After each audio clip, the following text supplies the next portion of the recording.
Hi, everyone. I'm Renee Petties-Jones, president of the NFJC of Western New York Incorporated. It is my pleasure to reintroduce to you this upcoming video with then Executive Director of the Juneteenth Committee, Ross Jamo. It's a pleasure to talk with Ross Jamo last year about the significance of the Juneteenth holiday, which this year the NFJC is pleased to again acknowledge, recognize, and officially close our offices in celebration of Juneteenth. Please enjoy this video and remember to continue to connect with us and your community and learn more about what the significance of this Juneteenth holiday is. Good morning, everyone, and welcome to our conversation this morning with Ross Jamo. And we thank him. He is the, am I saying it correctly? You are the coordinator for the local Juneteenth committee. Am I giving you the correct title, Ross Jamo? I coordinate some events, and I'm the executive vice president for the festival. Very good. And thank you so much for being here and being able to talk with us this morning on this very, very special day. And, we want to take it down to the basics. We want to start at the very beginning. Tell us a little bit about what is Juneteenth? Okay, Juneteenth is officially on June 19th in 1865. General Granger was sent to Galveston, Texas to inform people who were still enslaved a year and a half after the Emancipation Proclamation was supposed to be effective, to let those individuals know that legally they had been freed and that their emancipation should be in effect like right now. And then federal troops were sent there to enforce that. And in context, just so we realize, many Black people go to watch night service at church on New Year's Eve.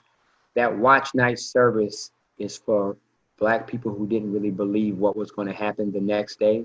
So many people assembled in church to find out what was going to happen at midnight. Would we be free, or was this some sort of ploy because a war was going on? So a year and a half after that, there are still people who did not have equal access to the law. Wow, it took that length of time. Now, why do you think it took so long for the word to get to everybody? Selfishness and not wanting to abide by humane and moral principles. You can change a law, but you can't change people's hearts. That kind of reality. And even though that took place in 1865, we are here now in the next millennium, the next century, the next few decades, and this same thought process is still existing. Many people are still fighting the Civil War based upon their flags. Right. And I see that, how was the news received down there when it finally reached to them?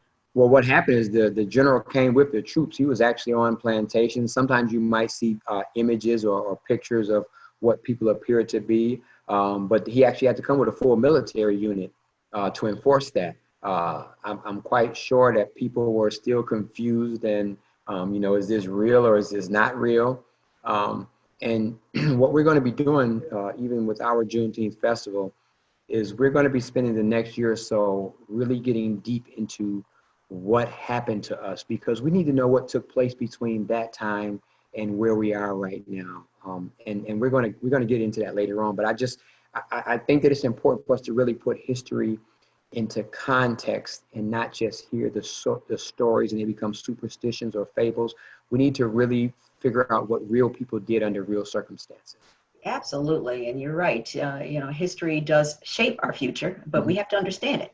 And, I think this is an excellent opportunity for us to be able to just be enlightened, to learn a little bit more about where our history comes from and what it means to all of us. Even how we use this English language, because many times people talk about African people being slaves, and we're not slaves. We're a group of people who were enslaved. Yes. And being enslaved is not like a born status. It's a position or it's a circumstance that other people try to relegate you to. Absolutely. So that's not our aspiration, and our history doesn't begin there either. But I don't want to spoil a surprise for the later questions. Yeah, no, but that's a good one because, a lot of people still use the word slaves. And Mhm. you're right. It's a huge, huge disservice to the actual meaning Mhm. because we were not slaves. We were enslaved. And Right. even just the idea of having a slave master Right. as opposed to the owners that had slaves. Yeah. And it's just amazing how, if you flip that just that little bit, Oh yeah. it changes the meaning. Well, listen to this. Many people for the last few years, you have a phrase that says, say no to bullying. Right now, they say no to human trafficking. Right now, they say that you shouldn't kidnap people or hold them against their will. Well, honestly speaking, the Juneteenth is a celebration of giving people liberty who never should have been enslaved in the first place. So, unless you can show me history where your forefathers filled out immigration and naturalization form, or you asked to be a citizen. All of us Black people in America are evidence of stolen human traffic property up to this day. We might have been here longer than everyone else because our people have been here for hundreds of years. We're even the first people to shed our blood for the independence of this country as the Black man, Crispus Attucks. So we have a lot of ownership here on this soil. Yes. But at the same time, we have to realize that we're living evidence of human trafficking, which has not been repaired up till 2020. Yes, absolutely. So well put. And speaking of which, you touched upon something that I really wanted to talk about because oftentimes people look at Juneteenth, they look at the visual, and they see a flag. And you Mhm. mentioned something about the liberation. And can you tell us a little bit about the colors that you see in that flag that people oftentimes associate visually with Juneteenth? Well, what happens is now, to be honest, this is a special treat, for those of us here and people abroad. In Texas and in other places, the official Juneteenth flag. This is going to be your homework assignment. I want you all to take a look at the official Juneteenth flag, and you'll see how it actually resembles the state of Texas flag. The Hmm. flag that we put up is actually Marcus Garvey's flag, which has a very much deeper connotation, and it does not limit us to the continental United States. It Aha. links us with Africans all over the earth, and Wow. this takes them to a higher context, not only what happened to Black people in America, but how do Black people get in the status they're in Jamaica or Puerto Rico or Haiti or Cuba or Central America or any of the British so-called colonies? We celebrate Juneteenth, and other people celebrate Emancipation Day, Hmm. which is what they do in Toronto for the Caravana, where all of the different Caribbean island people come together Yeah. because they were colonized by the same state or the same entity. So they have a common liberation theme, Wow. liberation from enslavement. From But we're the enslavement. ones who removed to the four corners of the earth in history. That's Wow, us. interesting, Okay. interesting. So the colors have some history, but Oh, yeah. obviously we're talking about going into something A that's little very new deeper. and different. Right. And I wanted to specify that because what we do here in Buffalo and the flag that you see flying all around America and all around the world, that flag is not a Juneteenth flag. That flag was set up by Marcus Mosiah Garvey, who talked about that every other group of people have their homeland that they love and respect.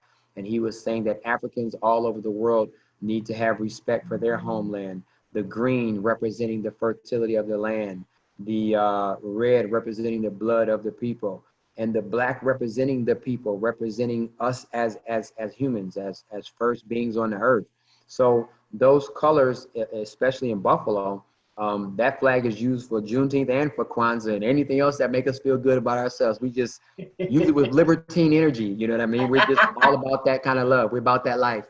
Absolutely, it is that positive energy that Oh, gets of us course. through. So you're So, seeing that flag all over America. Even as you watch protests, you can see that there's a cultural continuity that's bigger than the Juneteenth, that's bigger than states, that's bigger than North and South, that's bigger than America.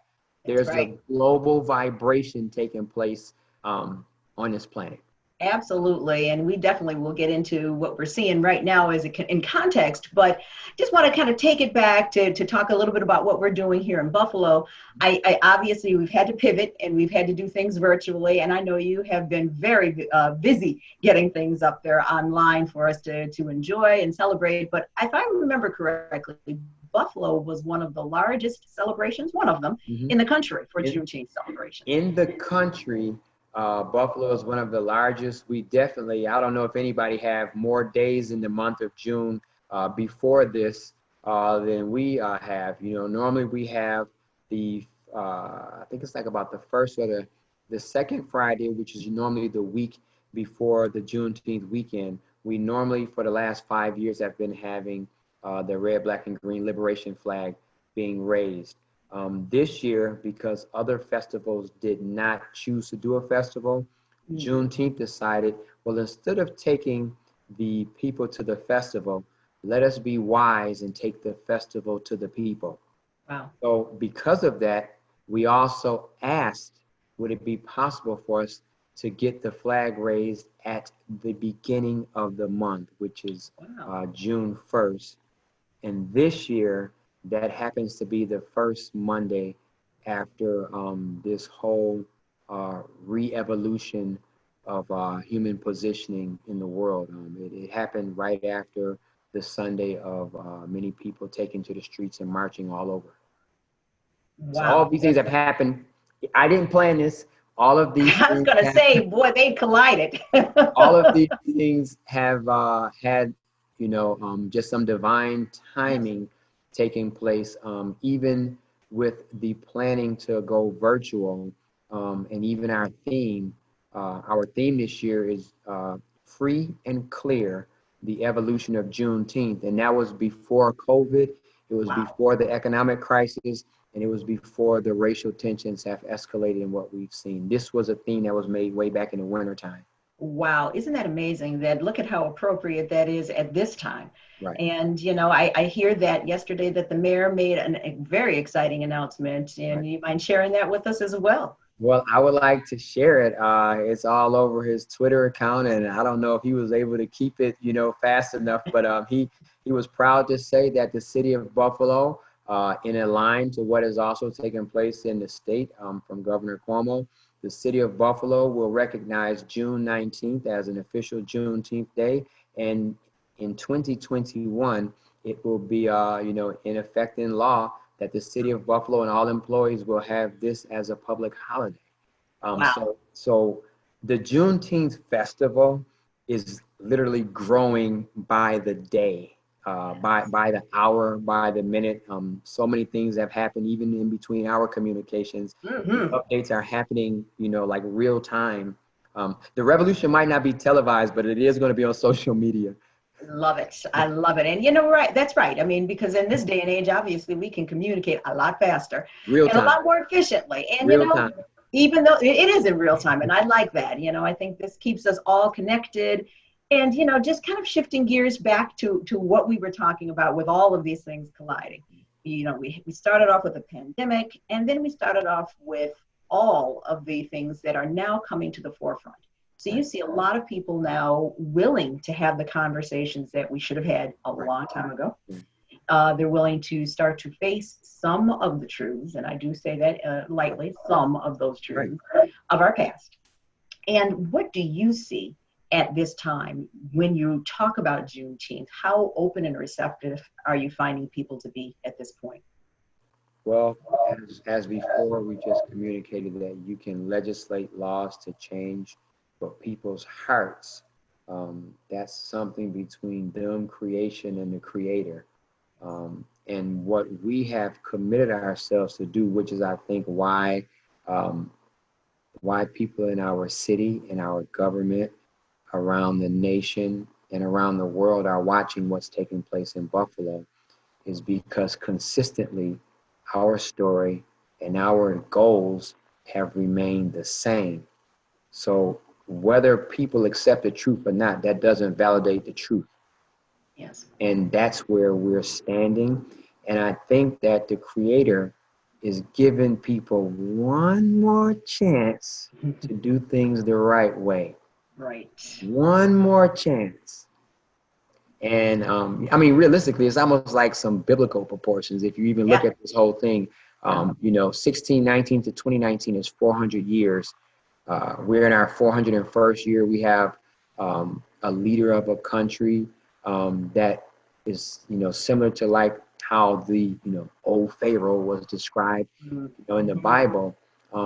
And every time the opportunity is granted, instead of being loving and unifying and understanding, there's a different type of energy expressed upon people of color. Yes. And when we look at history, how we got here, what took place during the slave codes, what took place during Jim Crow laws, what took place right now. Why are they talking about changing police laws? Because Right. they're very similar to what took place on a plantation when you had an overseer, when you Wow. had people who were enslavement catchers, and when you had people who created a patty and all those kind of things, which is how the police forces were created to control populations of black people here. So Mhm. if you know history, you can see how we have, I won't even say devolved, how the degeneration of moral human ethics have maintained even in civic society. Yes. So this thing is not about an individual. It's Yes. about a system, and a system that has multiple systems. That's why the hard conversations have to take place now in order to avert catastrophe. And the Creator has given us time to do it if we humble ourselves and listen to each other. Right. I think you just hit on the operative word, the idea of just listening to one another. And these voices now are collective, Right, they're loud, and they have a meaning behind them. They're they're right. they're, they're making inroads into conversations that many voices have tried in the past, but this is feeling a little different. And I'm sure each generation probably would look at that and say, oh yeah, this felt different, this felt different. But this is a very large collective movement. Right. And how do you feel that the Juneteenth celebration fits into this new narrative that we're creating? There's a collective of people who have always been supportive, even corporate, even labor leaders, unions, who have been trying to be more understanding, more open, and also trying to overcome many things that they recognize need to be adjusted. Yes. What you see taking place in the streets now are many young and older people who are not Africans of direct African descent, people Yes. who are not melanated or people of color.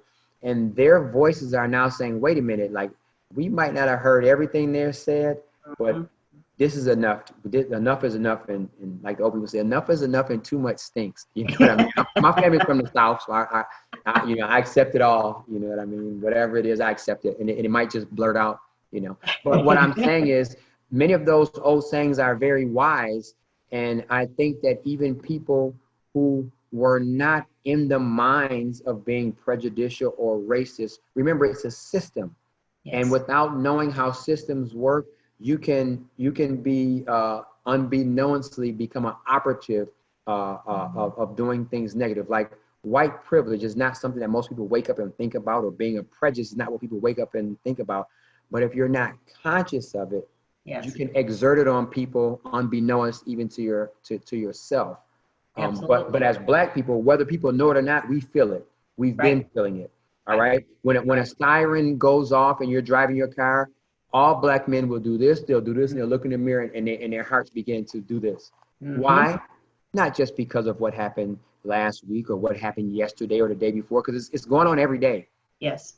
Yes. Yes. These are realities that all of us know. Even President Obama said that if he had a son, he would probably look like Trayvon Martin, and Mm. he could be in the same place. All black men know that anything can happen to us any day of the week, any night of the week, uh, regardless of your education, regardless of what school you went to, regardless of what neighborhood you grew up in, regardless of your financial, religious, what kind of haircut, no haircut, mustache, no. Anything can happen to us, and we're under that constant, like a toggle switch back and forth of should we be at peace or should we be scared? That's Yes. that's that's a lot of trauma because your There's a DNA lot of records trauma. that. Right. That is a lot of trauma. And I do think that, systemically, we're carrying an awful lot of weight. We're carrying the past with us as we move forward. But, as a Black mom, having to teach the next generation. We have to have those discussions. And, have we moved? So the burden, let me ask you a question, because Yes. I'm a radio host, so let's just switch. Oh, I love it.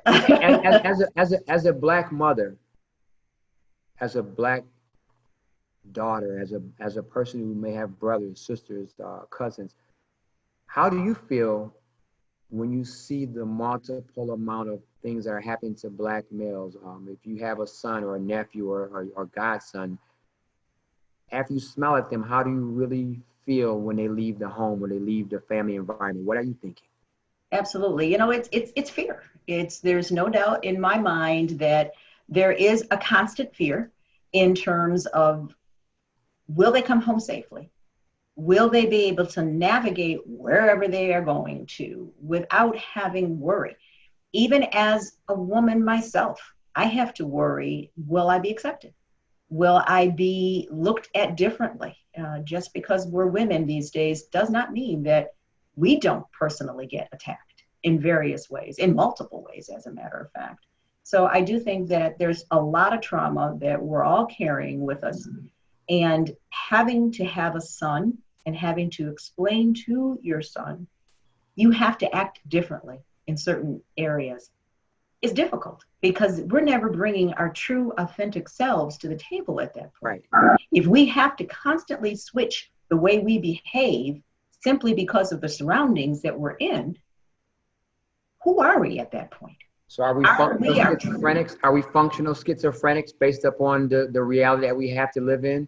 Absolutely. That kind of trauma and that kind of going back and forth between worlds is difficult. It is incredibly difficult. And I think that now, you hear a lot of people that are becoming allies. They want to be allies. They don't know how to become allies. And they yet don't understand and fully appreciate this position.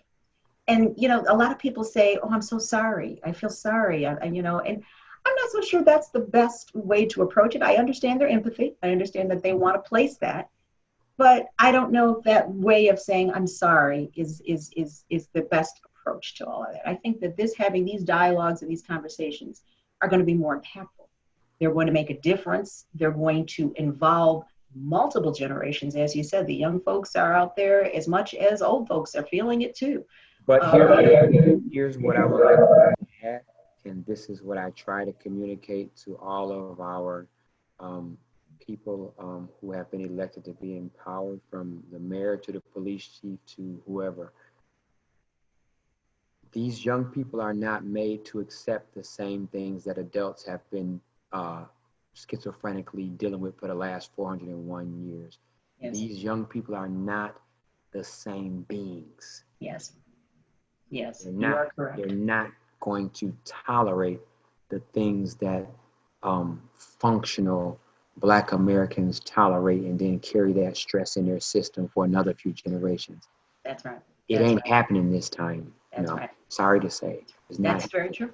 No, I think you're right. And I think that just the acceptance that there is a specific moment in time, like Juneteenth, where we can be reflective. And it's purposeful, it's intentional, it's designed for everyone at that moment. We're not looking at just Black people saying, oh, it's Juneteenth. What does Juneteenth mean? This is something that systemically we are starting to break into the mainstream, what is considered the norm. And now people are seeking these conversations. They're looking to find out information. Well, what is Juneteenth? What does that have to do with me? And it impacts each of us. It's not just for the Black community. And speak a little bit on that. Tell us how you feel. So I'm happy to speak on that. The place that we're in right now, the city of Buffalo, in other times of great history, when the world was changed by what was taking place in America, the greats that we read about throughout history, the Frederick Douglass, the names of old that means so much to us, leaders of the 1900s, those great minds who set up things like the predecessor to what we now call the NAACP is the Niagara movement. These things took place that changed the world in America. They took place here in Buffalo. Sure did. All right. So when you hear about those giants, men and women, and you know the power of what they did in the African American Heritage Corridor right here, the Michigan Broadway area, the city of Buffalo is known for being one of the galvanizing points that changes the world. Yes. Okay, Marcus Yes. Garvey, who we talked about so eloquently, one of the strongest organizations of the UNIA was right here in the city of Buffalo, and Marcus Garvey visited Buffalo. Wow. Unfortunately, religious issues and jealousies caused people to move away from what he was communicating, and we're still in the same problems we are now that we were then, but we didn't listen to Marcus Garvey. Right. So what happens is all of us have a chance to move forward. But this place is important because as this being one of the main gateways to the Underground Railroad, people who are watching this are not going to be only in Buffalo. This is going to travel all over the world. They have to Absolutely. realize that Buffalo, downtown Buffalo, is 2.5 minutes away from Canada, Wow. depending on how fast you can get over that bridge. Wow. Okay. And with that being said, we talk about the Underground Railroad. People quested to get here, to get their freedom. Right. This also became a place, just like in football, you have a goal line. That also is a dangerous place because the defense is most atrocious there. So you have bounty hunters, you have people who are coming to prevent people from crossing the goal. There were other people who were not black people who were here standing up for right reasons here, Lewiston, all throughout, who said that no, we're going to help black people live out as human beings. And if that means us risking getting them across or us getting in trouble, we're going to do it. Yes. If that meant government officials saying, listen, when the bounty hunter honey comes, maybe I won't sign the papers so fast. Maybe I'll give them a chance to settle themselves and they might can hide out at the Michigan Street Baptist Church. We have to know the history of this place that we're in. And we have to realize that there have always been strong, loving allies. Yes. Now we need you all to stand up and help us, push the rest of this scourge away from humanity. Let's work on some better projects and not worry about race and, trying to denigrate others. Yes, you have said it so well. And, I think this is a great place to segue into all of the festivities that are available. Can you tell us where we can go to get more information and to start to partake in some of the day's festivities on Juneteenth? Well, the power of technology for the first time in history, based upon circumstance, this is actually going to be the second weekend that we're going to be having Juneteenth Festival in the city of Buffalo. Normally we have the Sankofa days and then we have the Juneteenth Festival. We have so much content and we have so much contribution that we are now going to have this second week of Juneteenth weekend activities. And we want everybody to make sure that they look on Facebook, Juneteenth of Buffalo. We're going to be receiving messages from political officials from the city level all the way to the federal level here in the United States.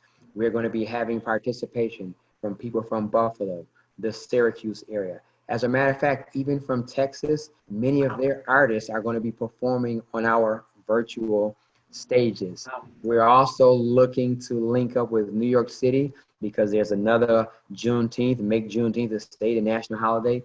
They're going to be having Juneteenth in Harlem. We're looking to see that collaboration where all of us are moving throughout the globe at the same time, and we're doing it together. We're consciously making an effort to do it together. In addition to that, we are going to be uploading the Juneteenth of Buffalo have, for all of you who are not technically savvy, we have something called a YouTube page. YouTube, meaning that it's all about you. So we want everyone to subscribe to Juneteenth of Buffalo Festival YouTube. And if you can't watch everything in one day, one weekend, or 1 month, it is going to be archived there. Like you used to go and look at encyclopedias, and you can always look at it. Yeah. So that is what we're doing electronically. You're always going to be able to look at what we've been doing by following our social media and technology. And we also encourage, this is one of the greatest things that can take place. The generations of young don't read instructions to do technology. All of the people who have smartphones, you have the old ladies looking at the older men looking, I don't know how to get that thing on the Facebook. You know what you do? You get some young person that's 2 or 1.5, and they'll show you everything you need. So Maybe we're at the stage in life where the Bible says a child shall lead them. Because That's a great the phrase. young generation who have mastered technology, and because we all still have the ability to communicate, we can bridge generation gaps by sharing what we know with each other. Now, that is the main purpose of the Juneteenth, to have cultural continuity. So regardless of if other people accept it, we know who we are. We know our story. Now we're better positioned to be more productive, free, and proud on this planet that God has given us, just like he gave to everyone else. And on that note, I couldn't have said it any better. I love it. And I can't thank you enough, Ross Jarmo, for taking your time out today and just giving us an explanation and a chance to hear collectively what Juneteenth means, how people can be involved, the history, how people can become part of that new narrative as we move forward. And, you know, from the NFJC's perspective, we are in strong support and certainly would love to be a part of the conversation moving forward. And I absolutely thank you for taking this time out. And I encourage people to visit your websites, as you mentioned. I'm going to try to get that into our chat feature on our Facebook page so we can link up all of the resources because they're out there. Education is key. Conversation will do it. So let's get out there and start having these conversations. More of this is needed now more than ever. So I thank you for taking that time out and have a wonderful afternoon, everyone. Enjoy this Juneteenth. Thank you. Thank you.